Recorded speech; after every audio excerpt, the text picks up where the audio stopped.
Hi, my name is Sakura Marie Philpott. I'm a student with AIPC, and this is Sharon Lilly, who consents to be filmed today for assessment purposes. I consent. You need to state your name. Sharon Lilly. Thank you. Hi, Claire. Hello. My name's Sakura. I'm a counsellor here with Holistic Health. Welcome. Thank you. So, have you ever been to counselling before? No, I haven't. Okay, would you like to know a little bit about how it works? That would be great. Okay, so we believe here that you are the expert in your own life, that you have the capacity to work through your own issues and arrive at your own decisions and conclusions, and it's our job to provide a safe space for you to be able to do that in and to provide some guidance, that kind of stuff, and explore options, basically. So usually sessions are about 50 minutes long, and we usually start with a block of 6 if you're on a mental health care plan, which you are. Yeah, so you can stop and start your counselling at any time. If you want to do one session and then not do any for a little while and come backwards and forth, you're open to do that as well. How does that sound?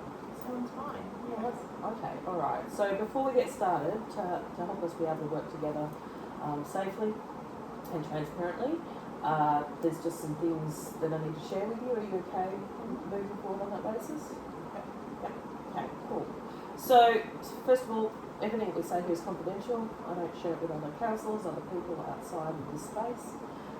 But there are some exceptions to that confidentiality. The first one is if I think you're at risk to yourself or other people, then I might need to report that. The second one is if I think there's a child at imminent risk of harm, then I will also need to report that. And then the last one, which doesn't happen very often, is if court subpoenas your records. In any case, in any of those cases, I try and let you know in advance that your records are about to be shared. Are you okay with that? Yes. Okay. So the other thing to note is we're not a crisis service. So if you need help after hours, you can call Lifeline on 13 14 11. We've also got a little card out the front for other more specialist sorts of help that you can call after hours if you can find yourself in distress or need. So that's that part of it. The other thing to note is cancellations and payments. We expect payment on the day. If you need to cancel at all, then there's a 24-hour cancellation policy. So if you don't give us 24 hours notice, you may be charged for the full amount. Obviously, you can phone or text, give us a message. Obviously, and also we understand that sometimes life just happens and you have to cancel last minute. So, but wherever possible, 24 hours notice is what we prefer. So do you have any questions so far? No, I don't have any questions. Okay, so then the last thing is, are you okay if I take notes? Yes. That's just to keep us, on track and to jog my memory when we come back, and also to help us in goal setting and Yes. things we want to work together. Okay. Alrighty. Well, if you're okay with all of that, I'll just get you to sign off. Thank you for that. So do you want to start off by sharing a little bit about what brought you here today? Yeah, I have a little boy. His name's Ethan, and he's 4. And I have been a stay-at-home parent with him the whole way through. We haven't had a night apart since he was born.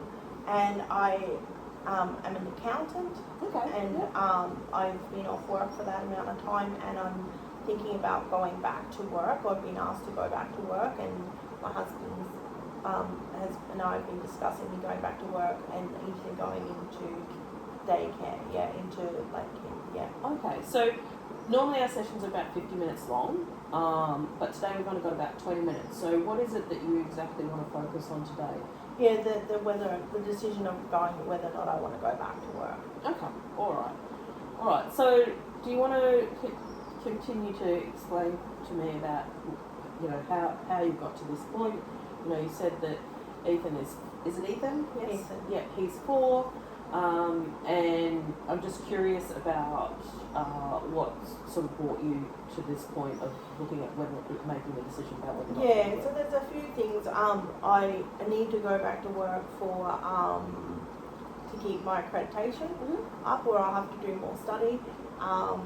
that's on a work thing, but I just don't know if Ethan's ready to go back to work, back to to a daycare and be away from me, if that makes sense. We do a lot of things together. Yep. So it's about whether or not it's best for Ethan. It is better for me career-wise to be back at work, whatever that's for everybody to be like that. But I don't want to miss any of this time with him because it's happened, it moved so quickly these last 4 years. And that's understandable. So, in terms of your husband, how does your husband feel about it? Where is he in the decision making process for you? Yeah, my husband is a professional worker, and he don't really financially need me to go back to work. It's just a decision that I'm making for us, but he's happy either way, really. Says it's my decision to make. So I have his support either way. Okay. So if you were to describe your feelings about going back to the workforce, how do you feel about it? Yeah, they're a bit complicated. Like I get having adult conversations and going back to work is beneficial for me. My feelings about going back to work, I feel a little bit nervous because I've been out of the picture for 4 years. So every contacting with my clients and doing the work, I'm sure that I'll catch up, but it'll be a transition now that I have to do extra child rearing tasks before and after work, whereas before I was very hyper focused on my work. I spent a lot of time there. So I don't know, like they want me to come back full time, and I don't even think that's really possible. Okay. Maybe coming back part time might work better. So it sounds like you're a bit nervous about meeting, being a mother and working and being able to fulfill your son and your family's needs, but also being able to be the professional woman that you used to be and achieve at that level. Yeah, I think I was very focused on my career before having Ethan, and now being a mother, it's a split concentration between the two. Yeah, okay. So in thinking, is there any other things that have led you to consider going back to work aside from your accreditation and the need to stay current? That's the main thing.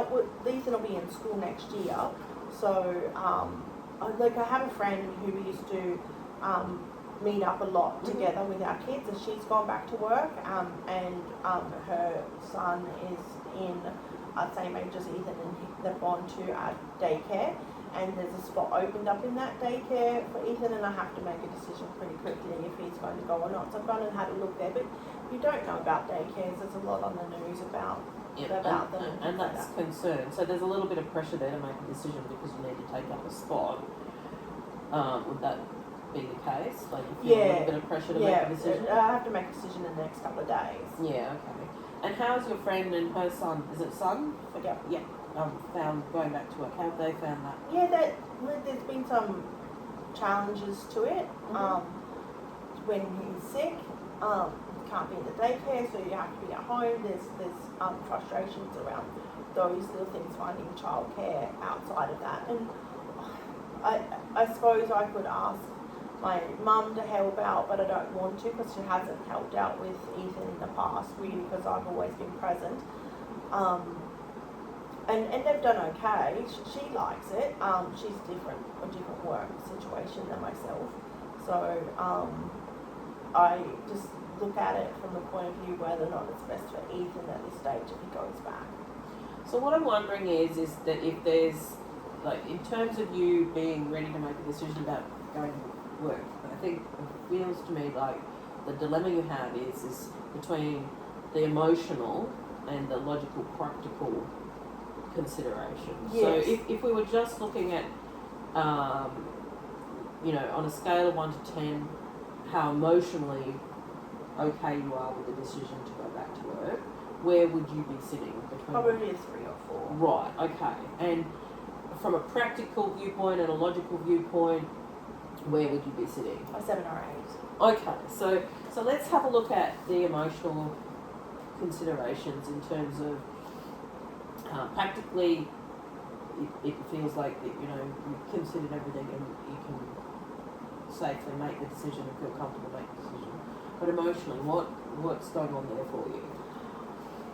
Ethan was a little bit early, and he's very attached to me, and I'm worried about that detachment process going into a daycare with lots of kids and things like that. Like, there are a lot of children there. How he would cope with it, and the change in routine and things like that. So we were talking about going there full time, and it just seemed like a lot of upheaval and change at the very start. Yeah. And he doesn't do well with changing routine even at home, let alone something as big as going to daycare every day. So I just feel for him in that way, and he's little still, and I want to have every opportunity to be there with him. Is the opportunity there not to go back 5 days? Is that a possibility? Look, I could talk with my management, my manager about coming in part time, and him and us doing. It's like, it seems illogical because he'll be in school full time next year. So my friend was talking about introducing some things, and having some of the upheaval this year and some of the upheaval next year for him. So it's just about, I just feel not quite ready to let go. Okay, and that's perfectly understandable. I don't think any mother is quite ready to let go, particularly at different stages in their child's growth. You know, that this next milestone of going to school is a big one, and it's not the end of his childhood, but it's the end of his baby phase, if you like. So that's difficult, you know, for anybody to, and you know, there's a little bit of ambivalence, and lots of different emotions can come forward in that time, you know. And also too, for you, you've already said that, you know, you're a bit nervous about going back to work and meeting those expectations. So that there's quite a lot of feelings going on around this decision. Yeah, I didn't think the decision would be so difficult. I'm usually make decisions quite quickly and concisely, but this one, I just don't know what is making me pull back. So you've talked a little bit about, you know, is Ethan ready? What makes you think that he's not ready? Like, what would you say that the reasons why he wouldn't be ready?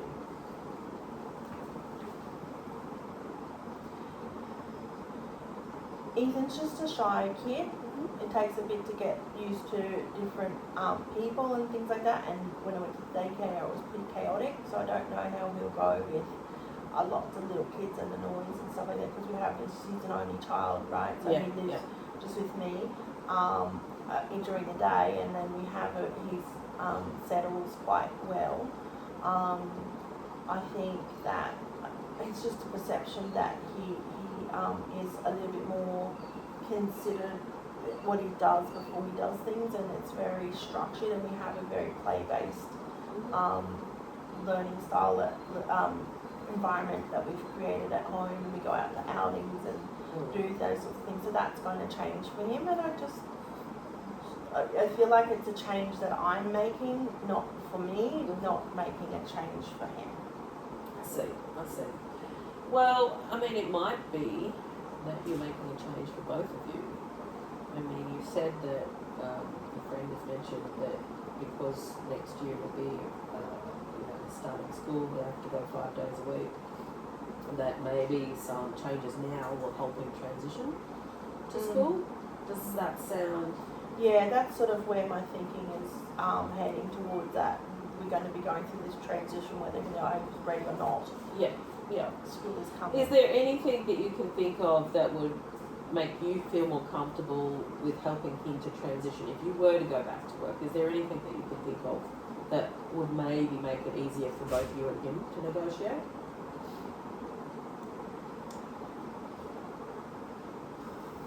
I could not start straight away at work and put him into daycare and see how he goes. Yep.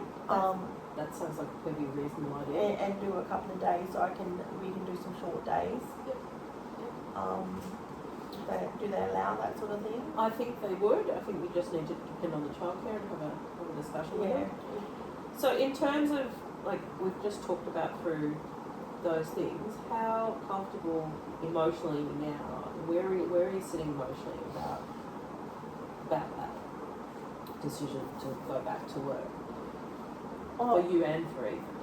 Look, I know it's going to have to happen at some point, or I'm not going to go back at all.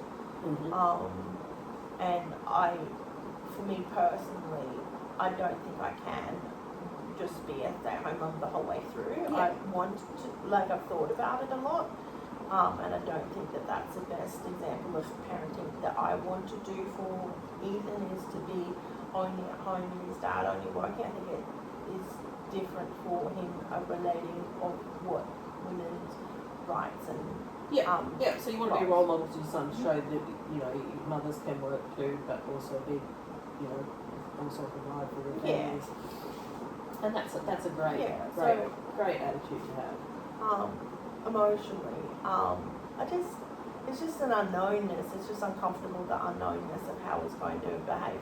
Like, sometimes he does really well with new things, and sometimes he doesn't, and you just don't know how he's going to handle this new thing. So, I possibly could put back starting work later and start the process of transition earlier. Yeah. Well, look, those fears that you mentioned are perfectly natural, and I would say that, you know, if you didn't have those concerns, then maybe you needed some more time. But the fact that you were aware of the issues and that you've got concern for the issues and you think about how to manage them, that's a great thing in terms of where you're up to in negotiating this decision. So, look, we've only got a few more minutes left in terms of this session. You've worked through a lot of the different concepts and the ideas, and you've talked about things in terms of your emotional readiness versus your practical readiness. Would you say overall that you're in a position to make a decision, like together, if you brought emotions and practical together on a scale, 1 to 10, where are you sitting? About a 5 or a 6. Okay, alright. And what would make that go backwards, say, to a 2? If Ethan didn't cope with the transition. Okay, alright. And what would bring it up to, say, a 9 or a 10? I probably need to do some more practical things in the house to keep the house moving and staying, because I don't have help in the house at the moment. Okay, yep. So I might need to bring in some sort of process around food preparation or house cleaning and that sort of stuff to keep the standard of what I like in my home.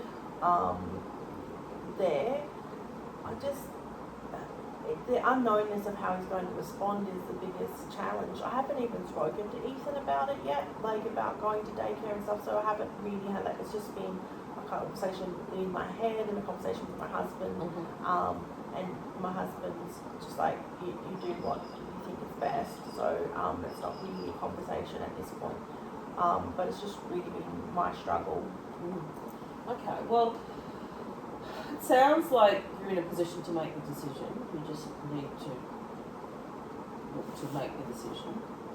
I guess from here on in, it's up to you to decide what you're going to do in this thing. But I would hope that what we've talked about has helped you work through some of the ideas and concepts to do, and the pros and cons. Would you say overall that making the move to go back is more positive than negative? Yeah, when I look at it in that way, the positive things about going back to work for me is positive. I think they're positive for Ethan in a medium to long term effect, because I'll be a working parent, I'll be able to provide more for him for school trips and things that he needs to do. There'll be more available cash in the family. Yeah. I just think it's this little bit of a hump. But thinking about it here today, if I started the transition without going back to work, that can be present for that transition period. It's probably the best of all the solutions I've come up with so far. Okay, all right. And do you feel pretty comfortable with that? Yeah, I think I feel comfortable with that. Or call the daycare and see if I can transition him in a few hours a day until he's ready. Okay, well that's wonderful. You've effectively made a decision and you've worked out a bit of a plan and what your next steps are. So that's great. For next time, what sort of things would you like to focus on? What sort of things do you think you might want to talk about or deal with next time? Maybe my separation feelings with Ethan. Yeah, so we could spend some time working on that, because you mentioned that earlier in the session, and obviously it's a concern, so yes, we can definitely look at that next time. Is there anything else, any other issues that you think might come up that we could look at in future sessions? Can I get back to you on that? Yeah, absolutely. Okay. Absolutely, no worries at all. Alrighty, well, is there anything else you want to bring up before this session comes to a close that I can make a note of to look? No, fine, thank you. Alright, well, thank you so much for coming. In a short amount of time, you made a lot of progress in terms of making a decision about whether or not to go back to work. And I look forward to seeing you at the next session to see how that's all gone and how far you've got and what you've progressed to where you're up to with it all. Okay, thanks very much. Alright. There's some paperwork that you might need to sign later. Okay, great, thank you. Thank you. Bye. Bye.